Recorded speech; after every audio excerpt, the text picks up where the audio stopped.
Um, Pretty typically this time of year, maybe the defense is a little ahead of the offense. Are you seeing that?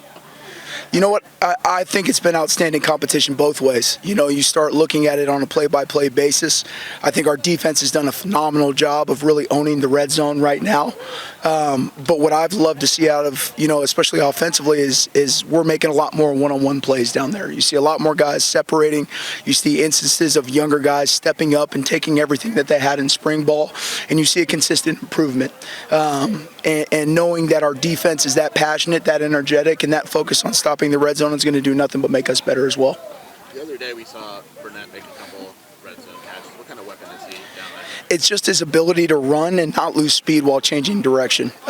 You start looking at his height, on top of how long his arm span is, and just being able to know that whether it's Tanner, whether it is Key, whether it's Al, made a nice play as we were driving down on the fringe today in that 2-minute drill.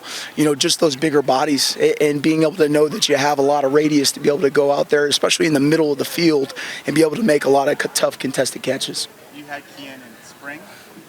Now he's been here, 6 months or so? What is the biggest difference or change that you've seen since he first got here? I think just ownership and knowledge of the game. It's been cool to be able to see him understand why he's doing things. You get here and you should be focusing on things like prom, and you should be, finishing up classes and taking finals and, focusing on graduation. But what was awesome was, he took a lot of time just trying to understand where to line up and what to do. The big focus for the spring was what to do, and now we're getting to focus on why we're doing it, and that's when you start to see that next step, that next evolution of becoming a better player and playing faster, quite frankly.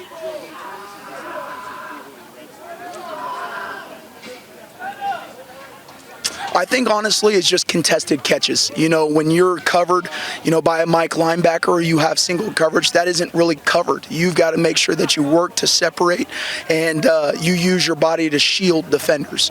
That's what I'd like to see, us continue to grow, and where we've made a couple plays down there, it's been pretty cool to see. How much did Kian block in high school? They asked him to do a ton. It was situational.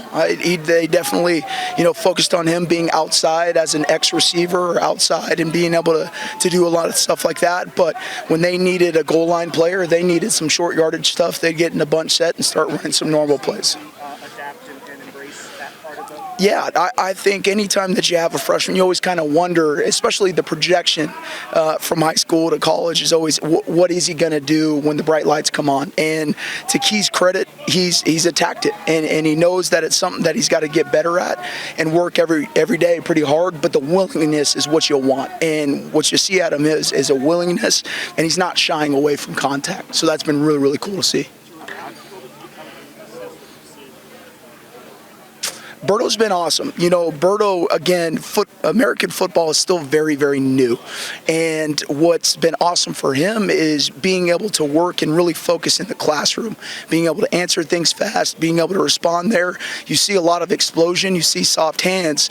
We just got to continue to work his understanding of, coverages, and now focus on how to manipulate things and be able to create some separation on the back end.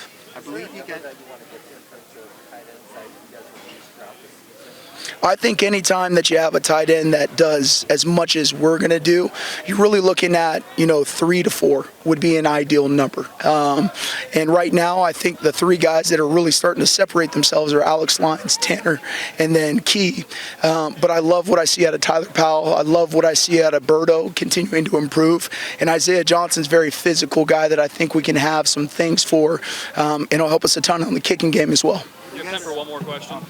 Kian, Bryce Woma, and Alex Lyons combined for 16 receptions, I believe, last year. There were 30 total targets for tight ends. How do you feel about those numbers, and do you feel like they're going to increase significantly? Sure. I always think this is, I'd be a liar if I said I didn't want more targets for the tight ends, and we're always going to make sure that we continue to work on our pass catching ability. That's always going to be a very, very big focal point. But the best thing about playing the tight end position is going to be a position where you may get 10 catches in a game. In one game, you may get 2 targets. So being able to control that ultimately is going to be out of our hands. We just want to make sure that we're affecting the game. game. So if we're asked to run block, we want to make sure that we take pride in our run blocking, and it's done in a dominant fashion. If it's pass protection, we're going to pass protect our ass off and make sure that we utilize ourselves to the best of our ability. And if it happens to be one of those great games where you do get 15 targets, 10 catches, then we're going to make sure that we work the hell out of that too. Thank you, Coach. Appreciate you guys. Thank you.